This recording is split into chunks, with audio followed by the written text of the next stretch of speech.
On October 15, 2021, police responded to a distress call from an apartment complex on Oak Street.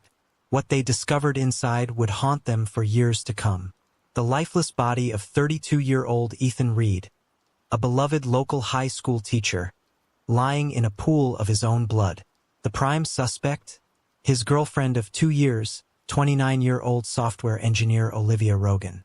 As investigators delved deeper into the case, they uncovered a disturbing web of surveillance, manipulation, and escalating control that had ensnared Ethan in the months leading up to his death. Hidden cameras, meticulously placed throughout his apartment, told a silent tale of paranoia and obsession. Olivia Rogan's path to becoming the central figure in a tragic true crime story began long before she met Ethan Reed. Born in 1993 to Margaret and James Rogan, Olivia grew up in a middle-class suburb of Portland. From an early age, those close to the family noted Olivia's intense need for attention and validation. Margaret Rogan, in an interview following her daughter's arrest, reflected on Olivia's childhood. She was an exceptionally bright child, always at the top of her class, but she struggled to form lasting friendships. Margaret recalled, "I thought it was just shyness at first, but as she got older I noticed how possessive she could be of the few friends she did make. If they spent time with other children, Olivia would become sullen and withdrawn."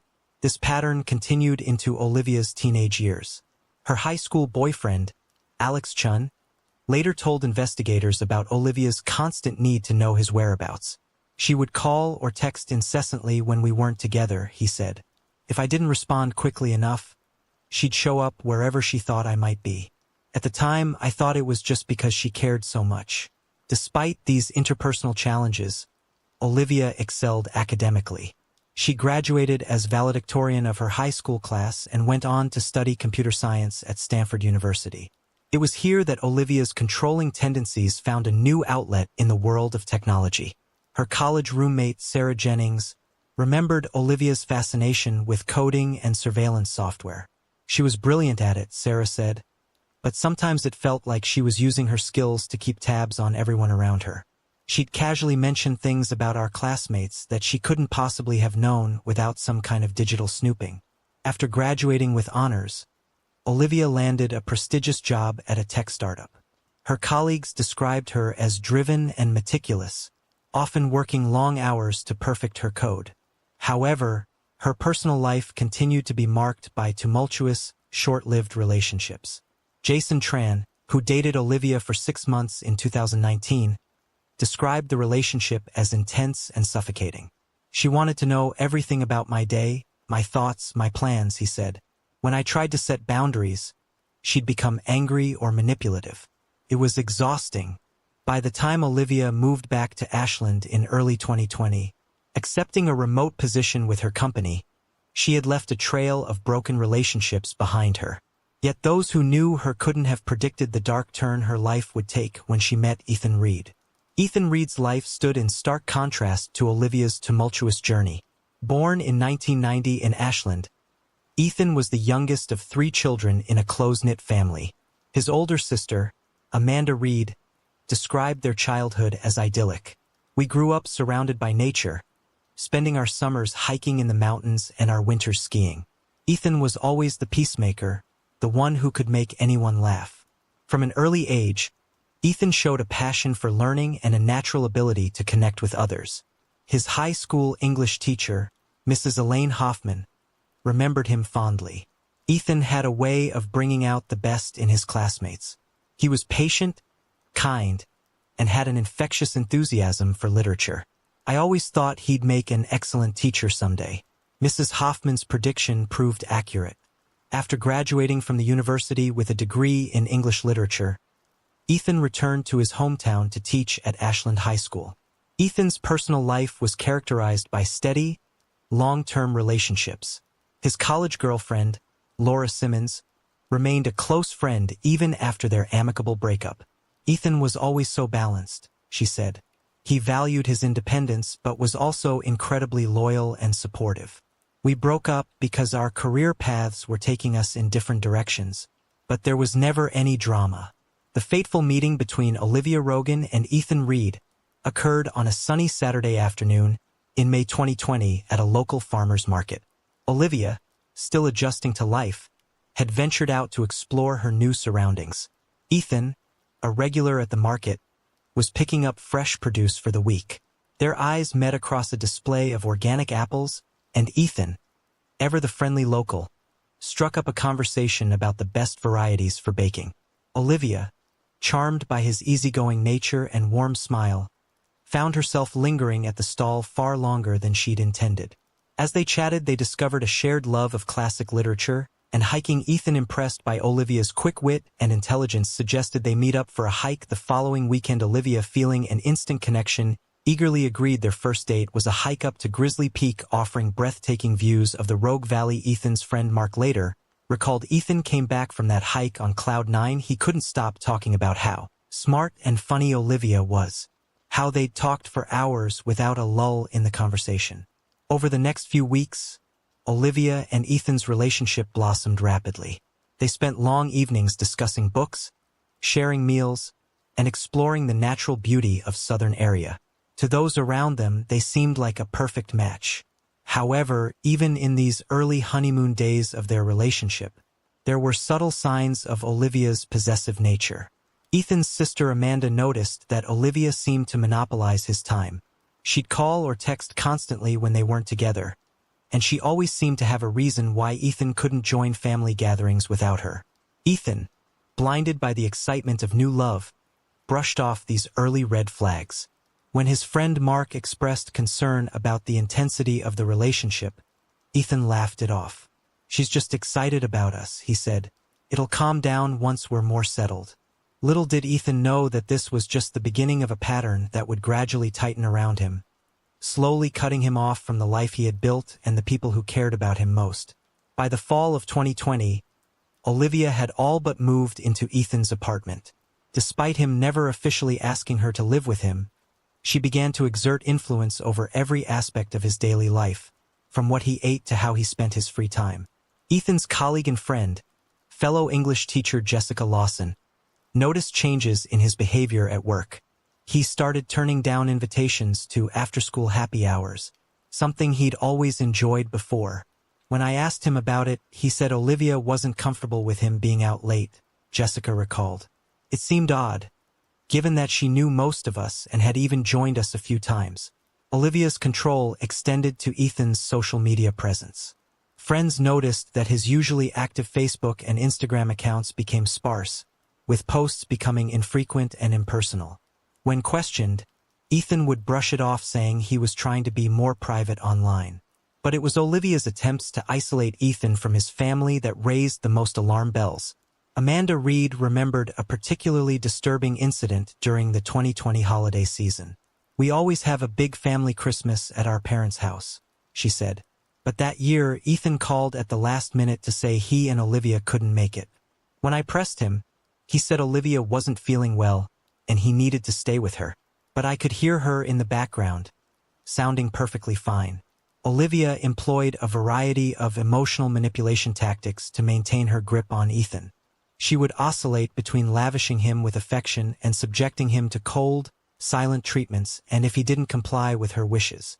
Ethan's friend Mark recounted a camping trip they had planned for months. "The night before we were supposed to leave, Ethan called to cancel. He sounded so defeated. He said Olivia was upset he was going away without her, even though she'd been invited and had declined." As 2021 progressed, Olivia's behavior became more erratic.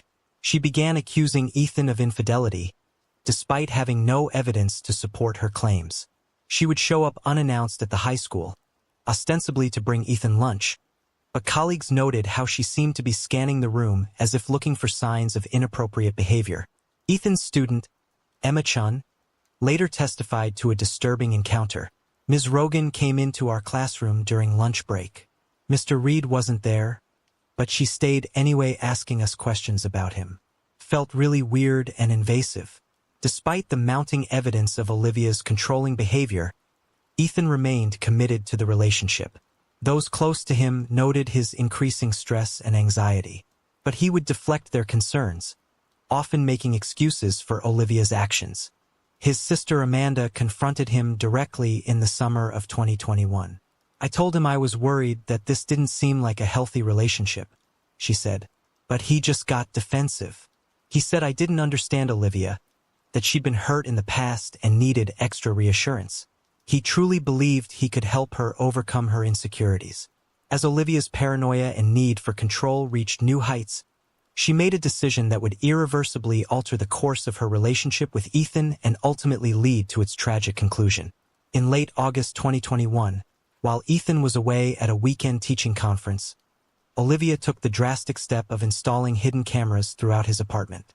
Brewing in Olivia's mind for weeks, her background in software engineering made the technical aspects of the plan feasible. And her growing suspicions about Ethan's fidelity provided the justification she needed to overcome any moral qualms. Olivia meticulously planned the operation, purchasing small, high-definition cameras disguised as everyday objects, a smoke detector, a phone charger, even a potted plant. She also set up sophisticated software that would allow her to access the feeds remotely from her laptop or phone. On the Friday afternoon that Ethan left for his conference, Olivia sprang into action. She had a key to his apartment ostensibly for emergencies, which gave her unfettered access over the next several hours. She carefully placed cameras in the living room, kitchen, bedroom, and even the bathroom, ensuring every corner of Ethan's private space was under surveillance. With the cameras in place and the software running smoothly, Olivia left the apartment, her heart racing with a mixture of anticipation and guilt. She told herself that this was a necessary step, that it would allay her fears and allow her to trust Ethan completely. The first few days of monitoring proved uneventful. Olivia watched as Ethan went about his daily routines, grading papers, preparing lessons, chatting on the phone with his sister. But rather than easing her suspicions, the lack of incriminating evidence only fueled Olivia's paranoia. She began to obsess over minor details. Why did Ethan smile at that text message? Who was he waving to out the window? Olivia's colleague, David Cho, later recalled noticing changes in her behavior at work during this time. She seemed distracted, constantly checking her phone. I caught a glimpse of her screen once. It looked like a video feed, but she quickly closed it when she saw me looking. As the days turned into weeks, Olivia's obsession with the camera feeds grew. She began neglecting her work, her sleep suffered, and her interactions with Ethan became increasingly strained as she struggled to keep her secret. One evening, while reaching for a book on his shelf, Ethan noticed that several volumes were slightly out of place. He distinctly remembered organizing them just days before. In the bathroom, his toiletries seemed rearranged, though he couldn't pinpoint exactly how. More unsettling were the times he felt as if he was being watched. He'd be grading papers in the living room and suddenly feel a prickle on the back of his neck, as if someone's eyes were on him. But when he looked up, he was alone. Ethan's friend and fellow teacher, Jessica Lawson, recalled a conversation they had during this period. He mentioned feeling on edge in his own home, she said. He laughed it off, saying he was probably just stressed about work, but I could tell it was really bothering him. Olivia's behavior added to Ethan's growing discomfort. She began making comments about his daily activities that she shouldn't have known about. Once, she mentioned in passing that she liked the new brand of coffee he'd bought, despite not having been to his apartment in days. Another time, she asked about a phone call he'd had with his mother, though he was certain he hadn't mentioned it to her. When Ethan would express confusion about these slip-ups, Olivia would quickly change the subject or provide vague explanations. He must have mentioned the coffee in passing, she'd say, or perhaps his mother had told her about the call. As his unease grew, Ethan found himself second-guessing his own memories and perceptions. Am I just being paranoid? He wondered, is the stress of work getting to me? Despite his attempts to rationalize the strange occurrences, Ethan couldn't shake the feeling that something was deeply wrong. He began to pay closer attention to his surroundings, noting any changes or oddities in his apartment.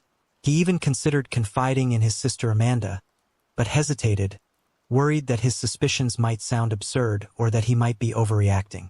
The moment of revelation came on an October evening in 2021. Ethan had been grading papers late into the night, the soft glow of his laptop illuminating the living room. As he stretched and prepared to call it a night, his elbow knocked a small potted plant off the side table. The pot shattered on the hardwood floor, soil and ceramic shards scattering across the room. As Ethan knelt to clean up the mess, something caught his eye amidst the debris. A tiny lens, no bigger than a pencil eraser, glinted in the low light, his heart racing. Ethan carefully extracted the object from the soil. It was a miniature camera, expertly concealed within the plant's base. The discovery sent a chill down Ethan's spine.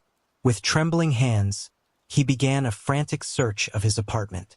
Over the next hour, he uncovered 5 more hidden cameras. In the smoke detector, a picture frame, even the shower head. The realization that his most private moments had been under surveillance was overwhelming. Ethan's mind reeled as he pieced together the implications. The strange comments Olivia had made, her uncanny knowledge of his daily activities, the feeling of being watched, it all suddenly made horrifying sense. The woman he had loved and trusted had violated his privacy in the most intimate way possible. In a daze, Ethan called the one person he knew he could trust implicitly, his sister Amanda. It was past midnight, but she answered on the second ring, immediately alert at the sound of distress in her brother's voice. "Ethan, what's wrong?" she asked, concern evident in her tone. Through a voice choked with emotion, Ethan recounted his discovery. Amanda listened in shocked silence, her initial disbelief quickly turning to anger on her brother's behalf. As Ethan's story unfolded, Amanda's protective instincts kicked in. "You need to get out of there," she insisted. "Pack a bag and come to my place. We'll figure this out together." But Ethan was torn. Part of him wanted to confront Olivia immediately, to demand answers and explanations. Another part was simply numb with betrayal, struggling to reconcile the woman he thought he knew with someone capable of such a gross invasion of privacy. In the end, it was Amanda's steady voice that guided his next actions. "Document everything," she advised. "Take pictures of the cameras. Save any recordings you can find. We'll go to the police in the morning." As the first light of dawn broke over Ashland, Ethan sat on his couch, surrounded by the dismantled remains of Olivia's surveillance network. His phone buzzed with a text from Olivia. "Good morning, babe. Sleep well?" The irony of her feigned normalcy was not lost on Ethan. With a deep breath, he typed out a response that would set in motion the final tragic act of their relationship. "We need to talk. Come over as soon as you can." The tension in Ethan's apartment was palpable. As Olivia arrived later that morning, she entered with her usual smile, leaning in for a kiss but froze when she saw Ethan's grim expression and the array of dismantled cameras on the coffee table. For a moment, silence hung heavy in the air. Then Olivia's face crumpled, tears welling in her eyes. "Ethan, I can explain," she began, her voice quavering. But Ethan, his voice low and controlled, cut her off. He spoke of trust betrayed, of the sanctity of privacy violated. With each word, Olivia seemed to shrink, her usual confidence evaporating in the face of her exposed deception. When Ethan finally fell silent, Olivia launched into a desperate justification of her actions. She spoke of her deep-seated insecurities, her fear of losing him, her conviction that if she could just prove to herself that he was faithful, she could finally relax into their relationship. Her words came out in a rush, pleading and explanatory, but Ethan remained unmoved. "I can't be with someone who would do this," he said firmly. "We're done, Olivia. I want you to leave." Olivia's demeanor changed in an instant. Her tears dried up, replaced by a cold, hard look. "You can't do this to me," she hissed. "We're perfect together. You're overreacting." As Ethan stood firm in his decision, Olivia's pleas turned to threats. She spoke of ruining his career, of telling his students and colleagues about embarrassing moments she'd captured on camera. When these threats failed to sway Ethan, she resorted to emotional manipulation, threatening self-harm if he left her. Throughout it all, Ethan remained resolute. Even as his heart broke at the sight of Olivia's desperation, he knew with a clarity that surprised him that there was no coming back from this betrayal. Finally, seeing that her words were having no effect, Olivia stormed out of the apartment, slamming the door behind her. Ethan sank onto the couch, emotionally exhausted. He thought the worst was over. He had no idea that Olivia's desperation was about to take a far more dangerous turn. The events of October 15th, 2021 would forever be etched in the memories of Ashland's residents. The day began like any other with no indication of the tragedy that would unfold. Ethan, emotionally drained from the confrontation with Olivia, had called in sick to work. He spent the morning talking with his sister Amanda, making plans to file a police report about the hidden cameras. As evening approached, he decided to take a walk to clear his head, leaving his phone behind to avoid any desperate messages from Olivia. It was during this absence that Olivia made her final, fatal return to Ethan's apartment. Neighbors would later report seeing her enter the building, her face set in a mask of determination. She used her key to let herself in, her mind racing with a mix of anger, desperation, and a twisted sense of righteous indignation. When Ethan returned home around 7 p.m., he found Olivia waiting for him in the darkened living room. The sight of her there, uninvited and unexpected, sent a jolt of fear through him. "Olivia, what are you doing here?" he asked, his voice wary. Olivia's response was chilling in its calmness. "We're gonna fix this, Ethan," she said. "You'll see that we belong together." What followed was a heated argument that quickly spiraled out of control. Olivia vacillated between pleading for another chance and lashing out with bitter accusations. Ethan, his patience exhausted, demanded that she leave immediately. It was then that Olivia's fragile control snapped. In a move that would shock even those who knew of her obsessive tendencies, she produced a kitchen knife she had taken from Ethan's own drawer. The next few moments were a blur of violence and terror. Ethan, caught off guard by the sudden escalation, tried to reason with Olivia, even as he backed away from the blade. But Olivia, beyond the reach of reason, lunged forward. In the struggle that ensued, Ethan's training as a former high school wrestler came into play. He managed to grapple with Olivia, trying to disarm her without causing harm. But in her frenzied state, Olivia's strength seemed superhuman. Neighbors would later report hearing shouts in the sound of breaking glass. One concerned by the commotion called 911, but help would arrive too late. By the time police broke down the door of Ethan's apartment, the tragic scene had already played out to its grim conclusion. They found Ethan on the floor with multiple stab wounds marking his body, the life already fading from his eyes. Olivia sat beside him, the bloody knife still clutched in her hand, her gaze vacant as she stared at what she had done.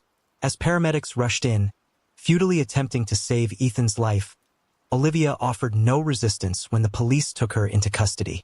Her only words, repeated over and over like a mantra, were, "He was supposed to love me forever." The investigation, led by Detective Serenguin of the Ashland Police Department, quickly uncovered the full extent of Olivia's surveillance operation, revealing months of invasive monitoring. This digital trail, along with physical evidence from the crime scene and witness statements, painted a damning picture of obsession and premeditated violence. Ethan's family and friends were devastated. His sister Amanda in particular struggled with guilt. "I knew something was wrong," she said in a tearful interview. "I should have pushed harder, done more to get him away from her." As the investigation progressed, more details of Olivia's troubled past came to light. Former colleagues and ex-boyfriends came forward with stories of her controlling behavior and emotional manipulation. Her parents, shell-shocked by their daughter's actions, could only offer tearful apologies to Ethan's family. The district attorney presented a methodical case, walking the jury through the progression of Olivia's obsessive behavior. The recovered surveillance footage played a central role, starkly illustrating the invasion of Ethan's privacy. The defense didn't contest the basic facts of the case. Instead, they focused on Olivia's mental state, bringing in expert witnesses to testify about her history of attachment issues and borderline personality disorder. They argued that Olivia's actions were the result of a mental health crisis, not premeditated murder. Olivia herself took the stand, her testimony an unsettling mixture of remorse and rationalization. She spoke of her deep love for Ethan and her fear of abandonment, claiming that she never meant to hurt him. Her apparent lack of full comprehension of the gravity of her actions left many in the courtroom disturbed. After a 2-week trial and 3 days of deliberation, The jury returned a guilty verdict on charges of first-degree murder. At the sentencing hearing, the judge delivered a scathing indictment of Olivia's actions before sentencing her to life in prison without the possibility of parole. As Ashlyn slowly healed, the community was left to reflect on the nature of love. Trust in the human capacity for both compassion and cruelty. The case would be remembered not just for its shocking conclusion, but as a catalyst for change and a somber reminder of the importance of recognizing and addressing toxic relationship dynamics before they escalate to tragedy.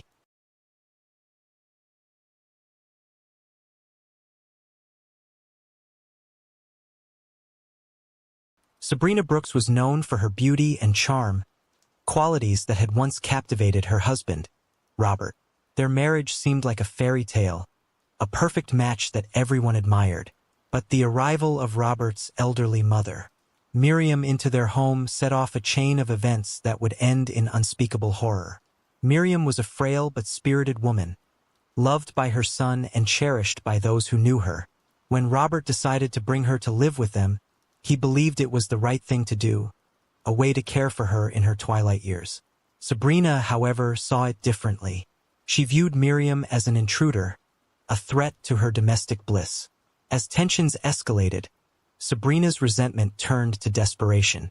In a moment of madness, she concocted a deadly plan to rid herself of the woman she blamed for her misery. What followed was a chilling tale of premeditated murder, a crime that would leave an indelible mark on all who were touched by it. Sabrina and Robert's relationship began like a whirlwind romance. They met at a friend's wedding, where Robert, a successful architect, was immediately smitten by Sabrina's grace and vivacity. She worked as a freelance product photographer, and her creative spirit matched well with Robert's structured approach to life. After a brief courtship, they married and settled into a beautiful home on the outskirts of town. Miriam Brooks had lived a full life, widowed for nearly a decade. She maintained her independence in a modest house in town. Her health had begun to decline, and Robert, ever the dutiful son, felt it was his responsibility to care for her. Miriam had always been a nurturing presence in Robert's life, and he couldn't bear the thought of her being alone. Initially, Sabrina and Miriam got along well enough. Miriam was polite and grateful, and Sabrina, though slightly apprehensive, made an effort to welcome her mother-in-law. But as weeks turned into months, the strain of their living arrangement began to show. Miriam's constant presence disrupted the couple's privacy and routine, and Sabrina felt increasingly sidelined in her own home. Robert, caught between his wife and his mother, tried to balance their needs. He was patient and kind, hoping that time would ease the tension. But Sabrina's discontent only grew. She confided in her friends about the stress she was under, seeking advice on how to cope. Some suggested patience, while others hinted that Robert's loyalty to his mother might always overshadow his marriage. The situation worsened as Miriam's health declined further. She required more care and attention, which fell primarily on Sabrina during the day while Robert was at work. The constant demands wore on her, leading to frequent arguments with Robert. He, in turn, became defensive and frustrated, unable to understand why Sabrina couldn't be more accommodating. Sabrina's resentment festered, turning into a simmering rage. She felt trapped, her life overshadowed by an elderly woman who seemed to sap all the joy from her marriage. As her desperation grew, Sabrina's thoughts took a darker turn. She began to entertain the idea of a life without Miriam, envisioning the return of her once idyllic marriage. It was in these moments of bitterness and despair that the seeds of her deadly plan were sown. Robert's decision to bring Miriam into their home was not made lightly. He had seen his mother's health decline and knew she needed more support than he could provide from a distance. After long discussions with Sabrina, he convinced her that it was the best solution.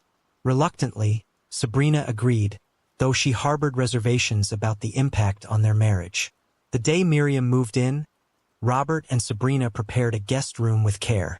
Robert was excited to have his mother close, and Sabrina, though uneasy, wanted to support her husband's decision. Miriam arrived with a few suitcases and a warm smile, grateful for her son's hospitality. In the beginning, the arrangement seemed manageable. Miriam was polite and tried not to impose. She kept to her room most of the time, reading or knitting, and joined the couple for meals and occasional outings. Robert was relieved to see his mother settled and safe, but Sabrina began to feel the strain almost immediately. Miriam's presence altered the dynamics of the household.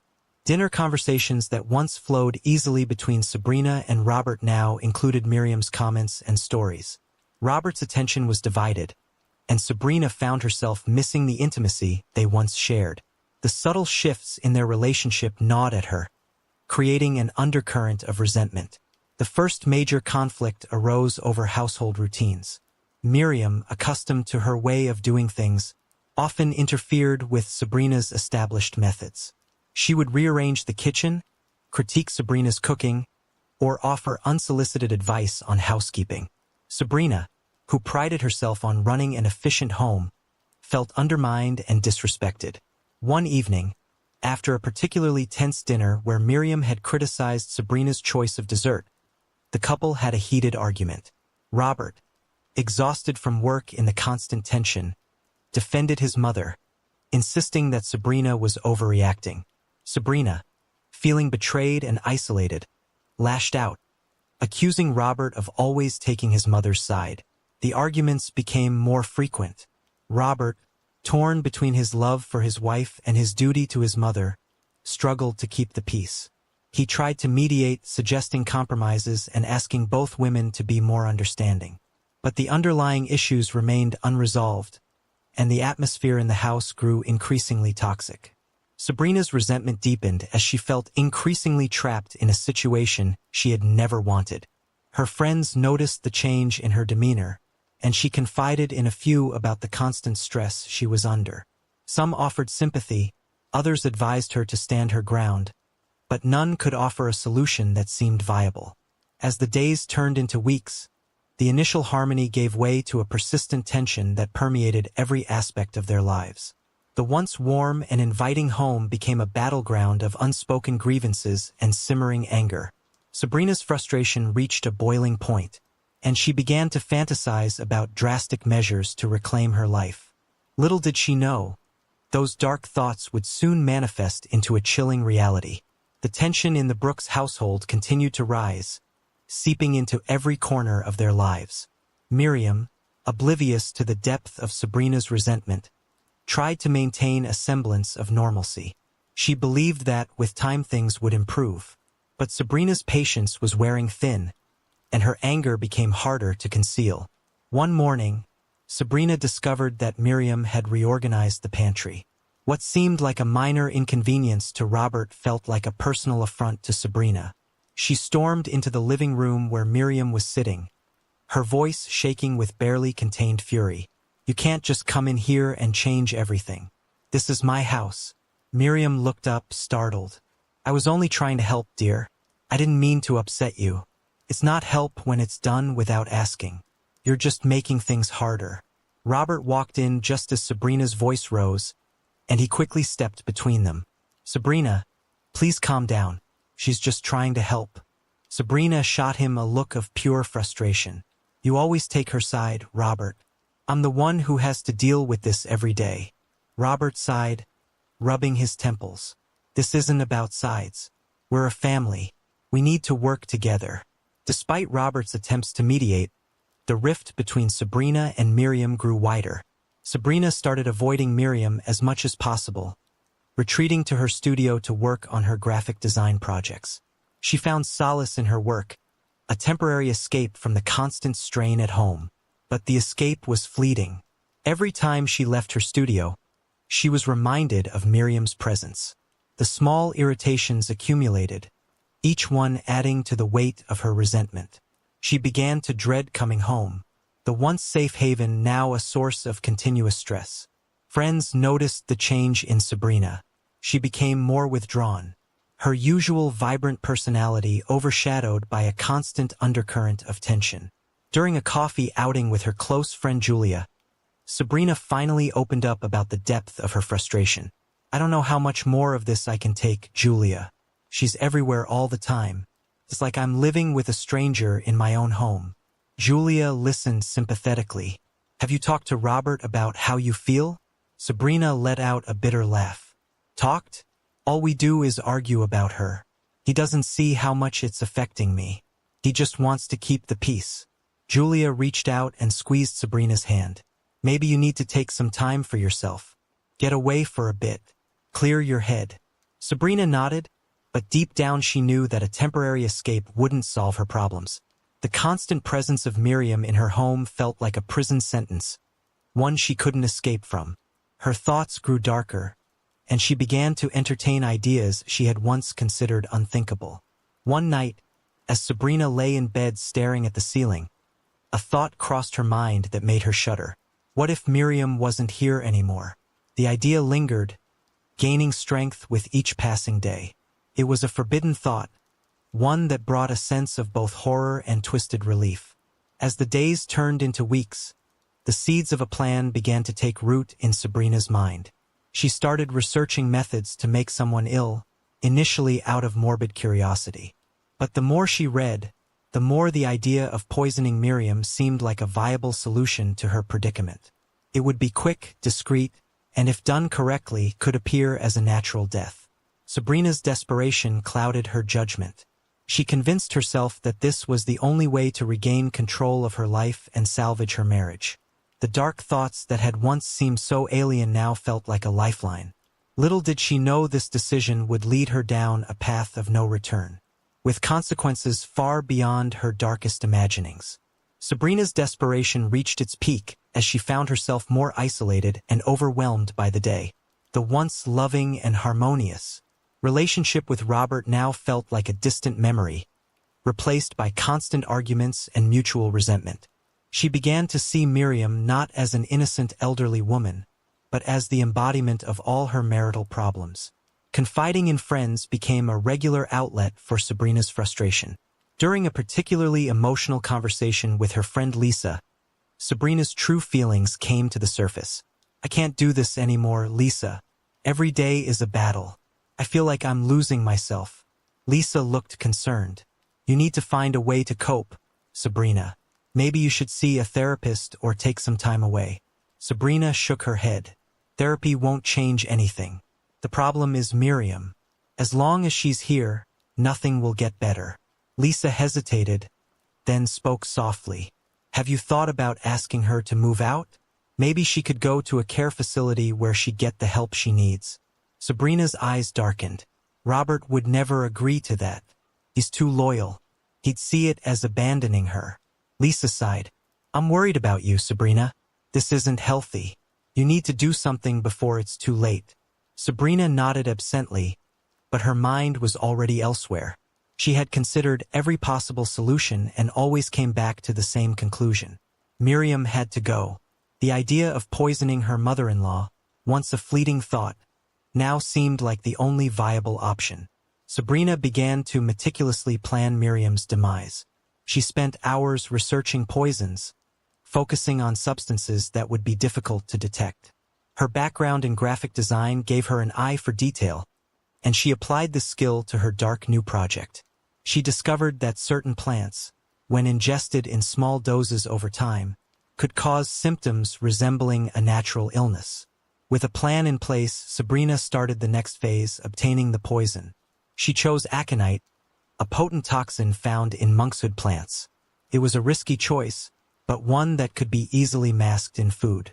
She ordered the seeds online, ensuring they were delivered to a friend's address to avoid suspicion. The seeds arrived a few days later, and Sabrina carefully cultivated them in a hidden corner of her garden. She tended to them with a mixture of dread and determination, knowing that each day brought her closer to executing her plan. The process took weeks, during which the tension in the house continued to escalate. Miriam's health, already fragile, began to show signs of further decline.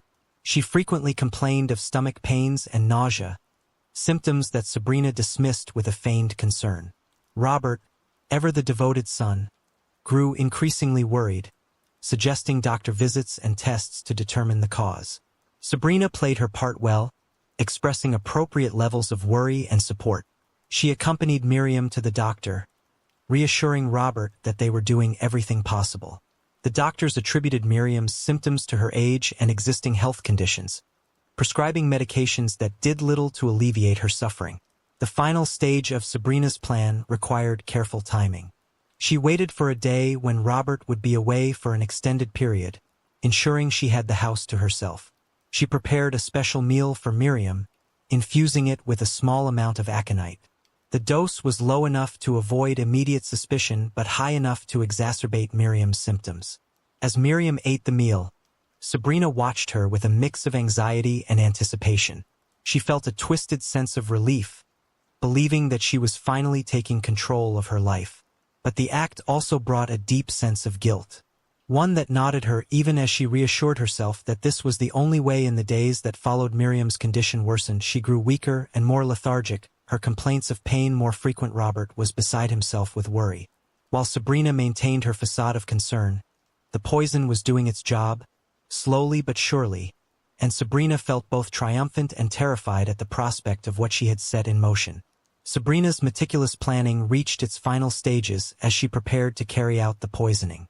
The growing tension and escalating arguments with Robert only fueled her resolve. She was convinced that eliminating Miriam was the only way to restore harmony to her marriage and reclaim her life. Acquiring the aconite seeds had been a nerve-wracking process. Sabrina knew the risks involved in handling such a potent toxin, but desperation had clouded her judgment.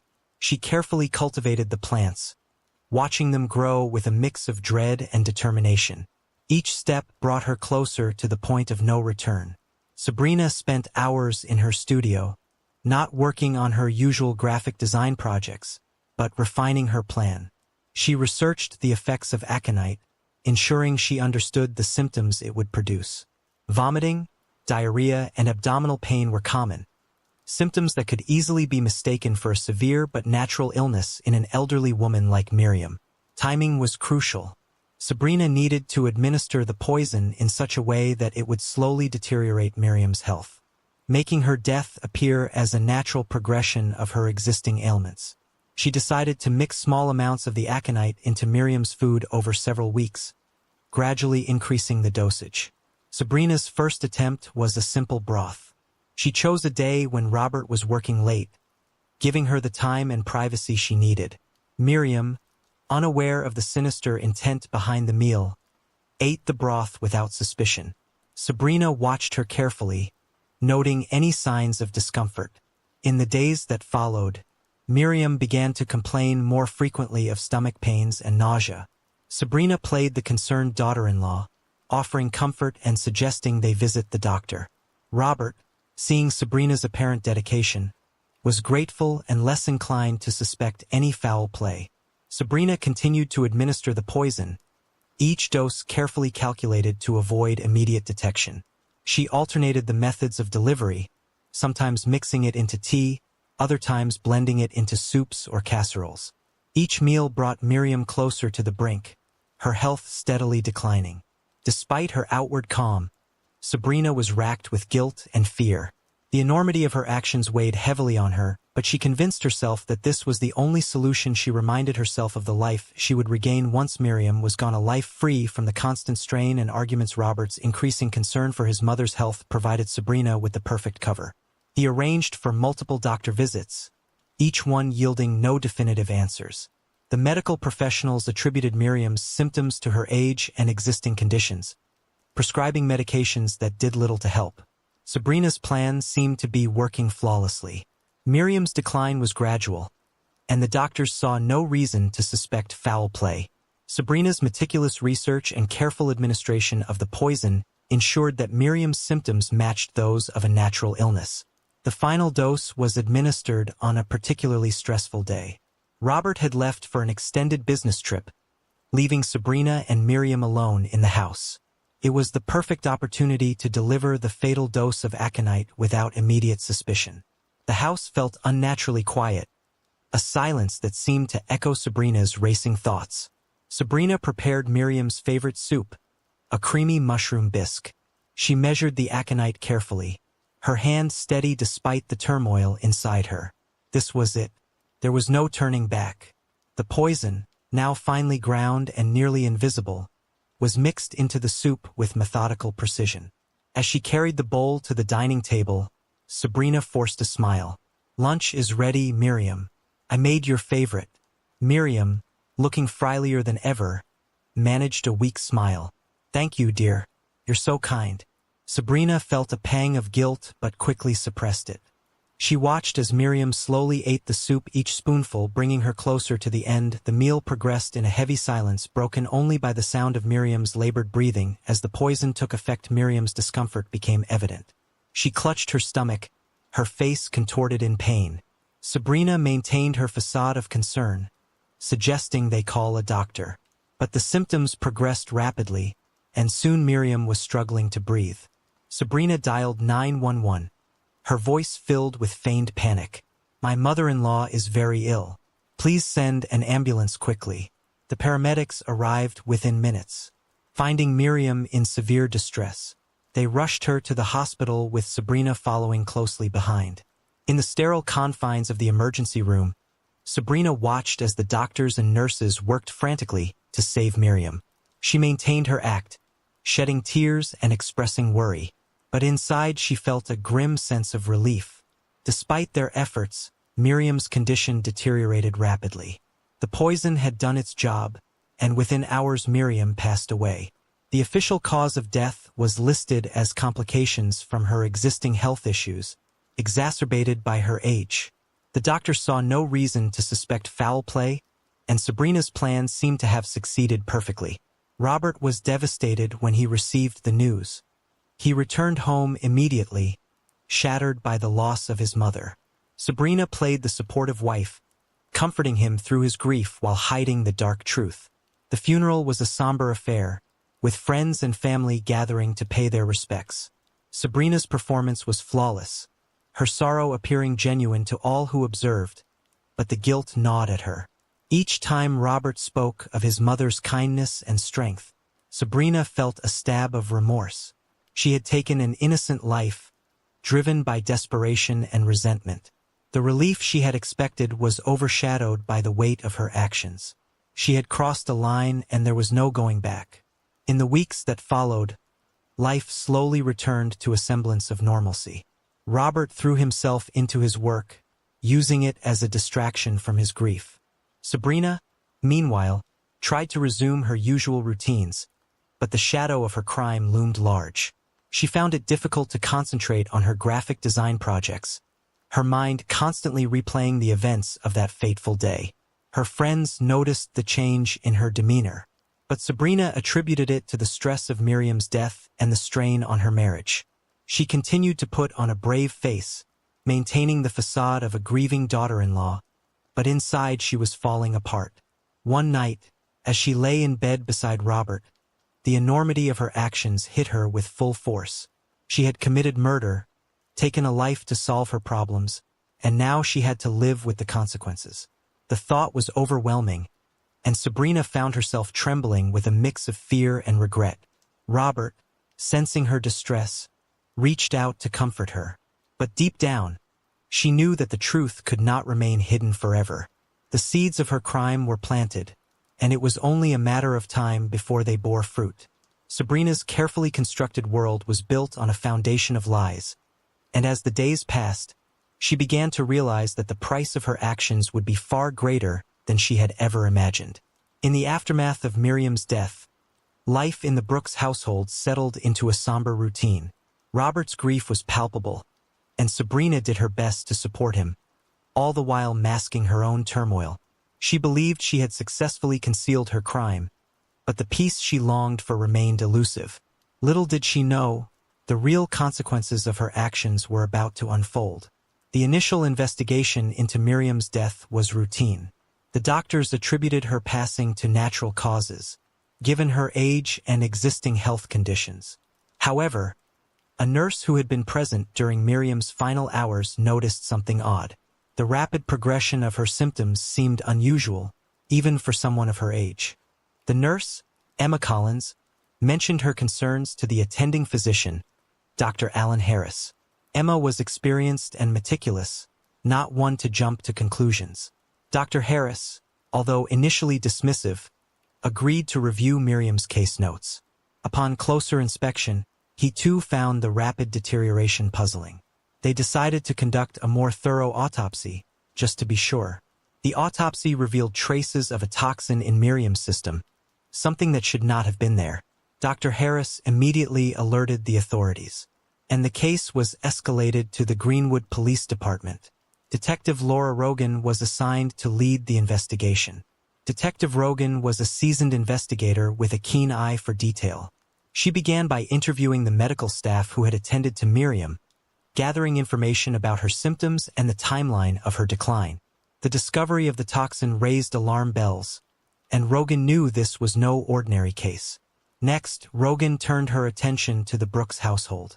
She interviewed Robert first, who was devastated by the news of a potential foul play. His genuine shock and grief were evident, and Rogan quickly ruled him out as a suspect. Sabrina, however, presented a more complex picture. Sabrina was composed during the interview, expressing appropriate levels of sadness and concern. But Rogan sensed something was off. There was a guardedness in Sabrina's demeanor, a subtle tension that didn't sit right. Rogan had seen it before, the signs of someone hiding something. Sabrina, when questioned about Miriam's health, reiterated the doctor's findings. She played the role of the caring daughter-in-law, describing how she had tried to make Miriam comfortable and had taken her to the doctor multiple times. But her story seemed rehearsed, and Rogan made a mental note to dig deeper. The detectives decided to search the Brooks house, focusing on areas where they might find evidence of poison. Sabrina grew increasingly anxious as they combed through the kitchen, the garden, and her studio. She tried to maintain her composure, but the stress was evident in her trembling hands and forced calm. In the garden, the detectives found a small patch of monkshood plants, the source of aconite. Rogan's suspicions grew. She sent samples to the lab for analysis, and the results confirmed the presence of aconite, the same toxin found in Miriam's system. The breakthrough came when the detectives discovered Sabrina's internet search history. Her computer revealed extensive research on poisons, specifically aconite, and methods of administering it. The evidence was damning, painting a clear picture of premeditated murder. Rogan confronted Sabrina with the findings. In the face of irrefutable evidence, Sabrina broke down. The facade crumbled, and she confessed to the crime. Her voice filled with a mixture of guilt and desperation. She explained how the strain of living with Miriam had driven her to commit the unthinkable, believing it was the only way to save her marriage. The confession shocked Robert to his core. The woman he loved, the woman he thought he knew, had murdered his mother. His world shattered, and he struggled to comprehend the depth of Sabrina's betrayal. The couple's friends and family were equally stunned, unable to reconcile the image of the charming, creative Sabrina with that of a cold-blooded killer. Sabrina's arrest sent shockwaves through the community. The trial was set to begin 3 months after Sabrina's arrest. The prosecution, led by District Attorney Michael Reed, presented a compelling case built on the extensive evidence gathered by Detective Rogan and her team. The jury deliberated for several days, weighing the evidence and testimonies presented. The community held its breath, waiting for the verdict. When the jury finally returned, the atmosphere in the courtroom was tense. The foreman stood and read the verdict, guilty of second-degree murder. Sabrina was sentenced to 25 years in prison, with the possibility of parole after 15 years. The sentence reflected the severity of her crime, while also acknowledging the mitigating circumstances presented by the defense. For Robert, the verdict brought a bittersweet sense of closure. Justice had been served, but the scars left by Sabrina's actions would never fully heal. The trial's conclusion marked the end of a tragic chapter for the Brooks family. Robert, now faced with the task of rebuilding his life, decided to leave Greenwood. The town, once a place of happy memories, had become a constant reminder of his loss. He moved to a different city, seeking a fresh start and hoping to find some semblance of peace. In the end, the Brooks family saga served as a stark reminder of the destructive power of desperation, and the importance of compassion, understanding, and mental health support. It was a story that underscored the fragile nature of human relationships and the devastating consequences that could arise when those bonds were pushed to their breaking point.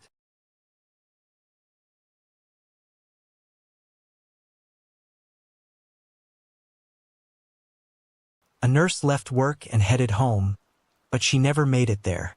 At first, police had no leads to go on, and it seemed like solving this case would be impossible. But soon, they started uncovering a series of strange details, and in the end, the truth turned out to be something no one could have expected. Michelle Beets was born on February 22, 1953 in New Zealand. She had an older brother, 2 younger sisters, and loving parents. Michelle grew up as a cheerful, outgoing kid. She loved horseback riding, swimming, and spending time with her friends. At 13, she was accepted into a prestigious girls' school where she worked hard and excelled in her studies. Michelle had always dreamed of helping people and becoming a doctor, so she took her education seriously from an early age.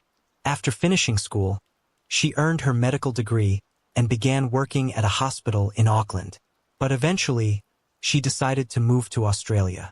She settled in Sydney and started working at a large hospital, continuing her career as a nurse. Around the same time, Michelle met a man named David, and the two began dating. Over the years, she worked her way up to become the head of nursing at the hospital, a role she earned through her dedication and passion for the job.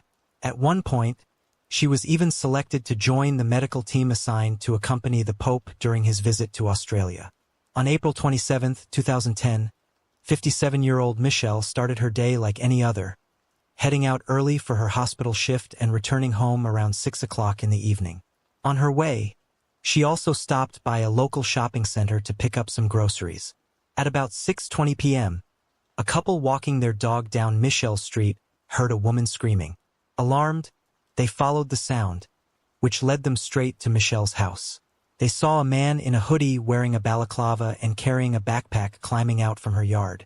When they tried to stop him, he took off running and disappeared. As the couple approached the house, they saw a woman lying on the floor of the front door. When they got closer and checked for a pulse, they noticed a deep wound across her neck. She was still conscious and turned her head toward them as if trying to say something, but the injury was too severe for her to make a sound. Before help could arrive, Michelle passed away, and police were called to the scene. The first thing investigators did was confirm the victim's identity. It was indeed Michelle. In addition to the deep cut on her neck, the coroner found multiple stab wounds and clear signs that she had fought desperately to defend herself. At first, detectives suspected it might have been a robbery gone wrong. Judging by the scene, it looked like Michelle was attacked the moment she stepped onto the veranda with her grocery bags. They theorized she might have surprised a burglar who then killed her in a panic. That idea seemed to make sense. After all, the back door showed clear signs of forced entry. But as soon as investigators looked closer, that theory began to fall apart. There were no traces of the intruder inside, and nothing in the house was missing. Then they found something even more telling. Someone had cut the power lines outside, completely shutting off electricity to the house, including the alarm system. The security company was immediately alerted and tried calling both Michelle's home phone and her cell, but she didn't pick up. They then reached out to David, who said he was only a few minutes away from the house and would go check it out. When David arrived, the street was already filled with police cars and an ambulance, and when he learned that Michelle had been murdered, he fainted on the spot. Given how brutal the attack was, detectives quickly concluded it was most likely personal. David naturally was the first person of interest, especially since he'd said he was nearby at the time. But soon they confirmed his alibi. He'd been in another place during the attack and there wasn't a single trace of blood on him. So, police cleared him and kept searching for new leads. Unfortunately, there wasn't much to go on.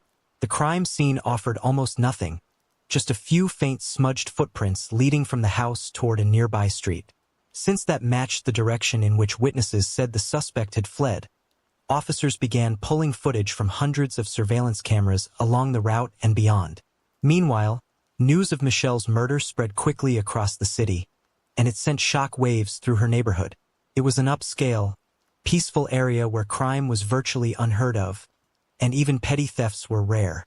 Since the killer had left behind almost no trace, detectives started to wonder if this wasn't his first crime, or if he might have had experience in law enforcement or even military. They also suspected he'd been watching Michelle for a while, learning her daily routine. He'd cut the wires leading into the house, which also disabled the motion-activated lights on the veranda. that seemed deliberate. By the time Michelle got home, it was already getting dark, and without that light, the killer could easily hide near the door and wait for her to arrive. While officers combed through surveillance footage looking for the suspect, detectives began interviewing Michelle's friends and colleagues.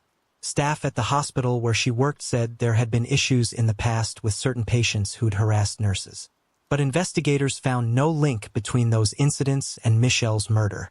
They also learned that Michelle had once fired an employee for stealing prescription drugs from the hospital storage room, but that lead too went nowhere.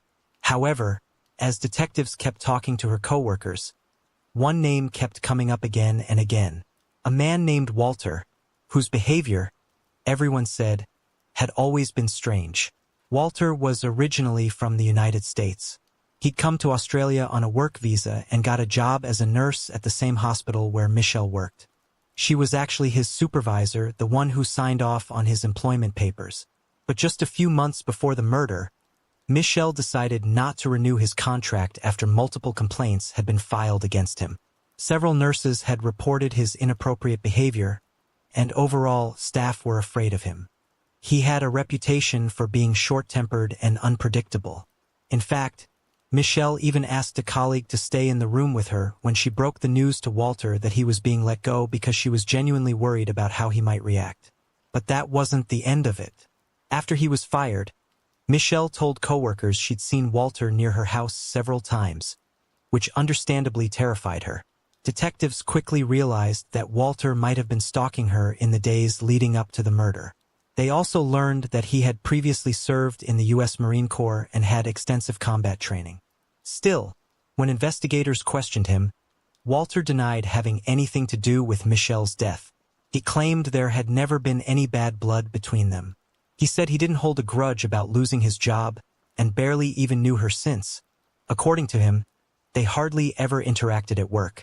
Other hospital employees, however, told a very different story. They said Walter and Michelle saw each other almost every day and that there was definite tension between them. Walter also insisted that he had no reason to hate her, since the only reason he'd wanted to keep the job in the first place was for his visa. But even after being fired, he managed to keep it and continued living in Australia legally.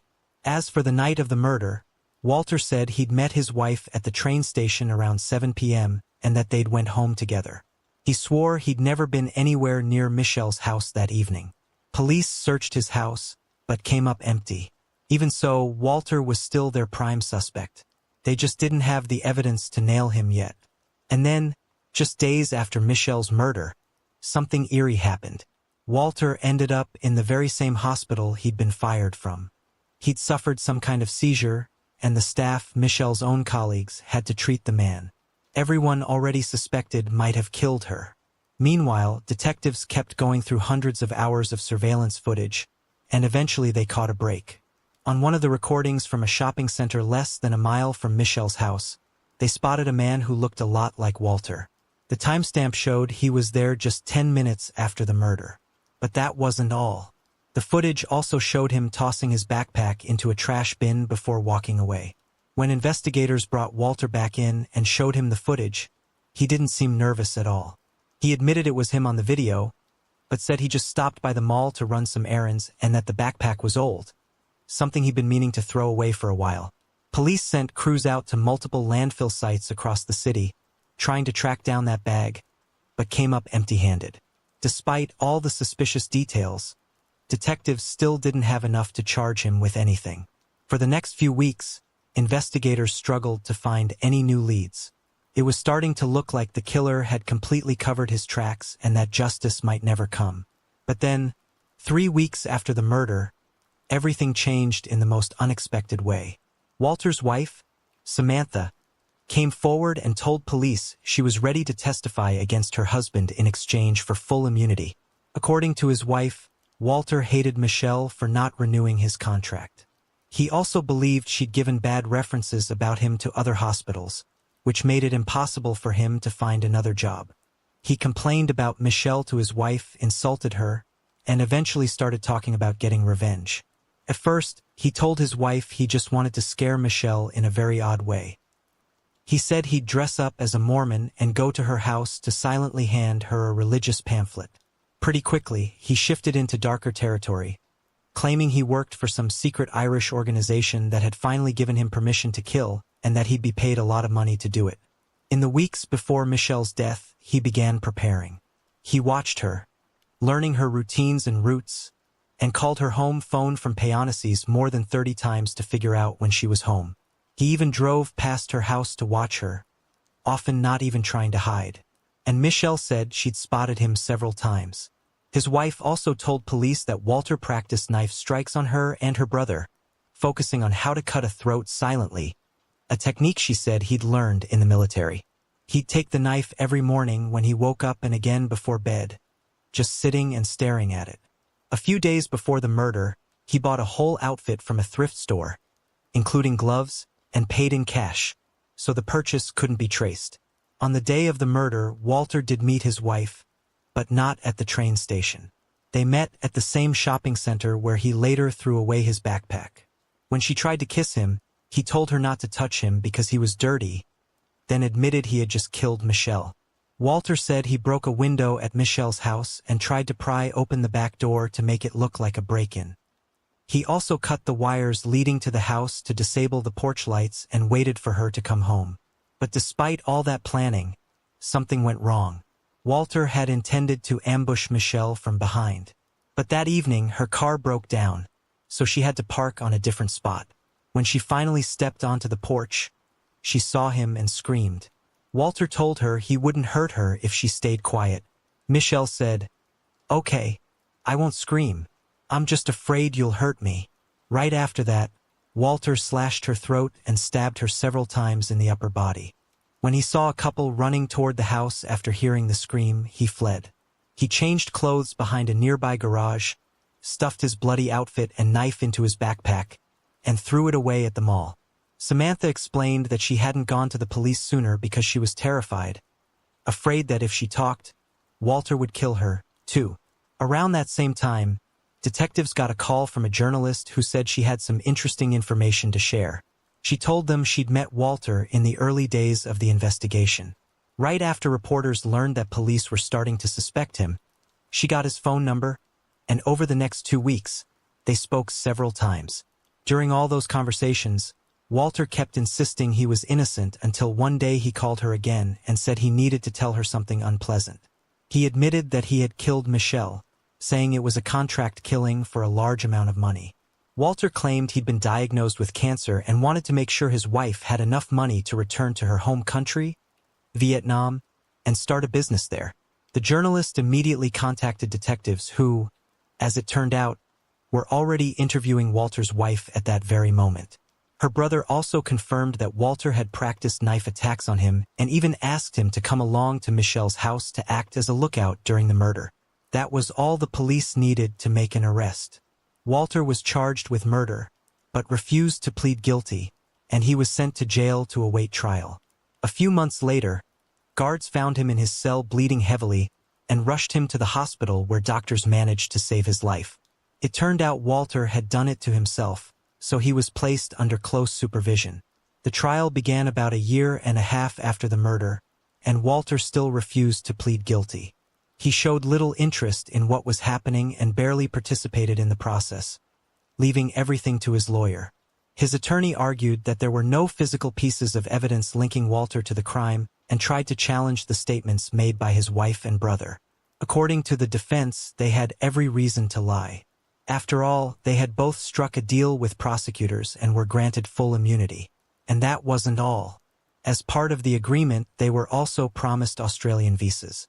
To the defense, that was more than enough motivation to tell the police exactly what they wanted to hear. The lawyer also claimed that Walter had suffered a serious brain injury in a car accident 2 years before the murder and might not have been fully aware of his actions. However, before the trial, Walter underwent a medical evaluation, and experts found no signs of any mental condition that could excuse him from responsibility. The prosecution's main evidence came down to the testimony of Walter's wife and her brother, along with the security footage. Even though there was no physical evidence linking him to the scene, the prosecutor argued that the large amount of circumstantial evidence was more than enough to prove his guilt. According to the prosecution, Walter's motive was simple. He was furious at Michelle for refusing to renew his contract and decided to take revenge. In the end, the jury found him guilty, and in March 2012, Walter was sentenced to life in prison. He showed no emotion whatsoever and barely seemed to register what was happening around him. When the judge asked him to stand for the verdict, he didn't even seem to hear it. His lawyer had to repeat the request. Throughout the trial, though, Walter often smiled and made strange gestures toward Michelle's relatives sitting in the courtroom. After the trial, another disturbing detail came to light. In the United States, Walter had an ex-wife and a child, and he owed them more than $50,000 in unpaid child support. That was one of the reasons he'd clung so tightly to his Australian visa. He didn't want to go back and face those debts. Later, investigators discovered that just a few weeks before Michelle's death, Walter had actually flown to the U.S., planning to kill his ex-wife. For reasons that remain unknown, he never went through with it and returned to Australia, where he shifted his focus entirely to Michelle. As for his claims about working for a secret Irish organization, detectives found no trace of evidence to support any of it. The same went for his story about having cancer. There wasn't a single medical record confirming that diagnosis. In 2015, Walter tried to appeal the verdict, arguing that the prosecution shouldn't have mentioned his military background during the trial, but his appeal was denied.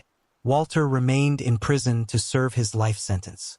But 5 years later, guards found him dead in his cell, and the autopsy confirmed that he'd done it himself. And with that, the case finally came to an end. But some things about it still feel unsettling. For instance, it's strange how vividly Walter's wife described every detail of the murder, almost as if she'd been there herself. Maybe Walter told her everything in such detail on purpose, so she could cut a deal with police later and secure her visa. Perhaps he knew he'd end up behind bars anyway and decided to make sure his family got something out of it. That could explain why Samantha only came forward 3 weeks after the murder, immediately demanding immunity and visa. In the end, though, Michelle's legacy lived on. In 2012, the government of New South Wales established an annual award in her honor, given to medical staff who've made outstanding contributions to children's healthcare. Share your thoughts on this story in the comments section, and don't forget to press the like button if you enjoyed my video. Thank you for watching.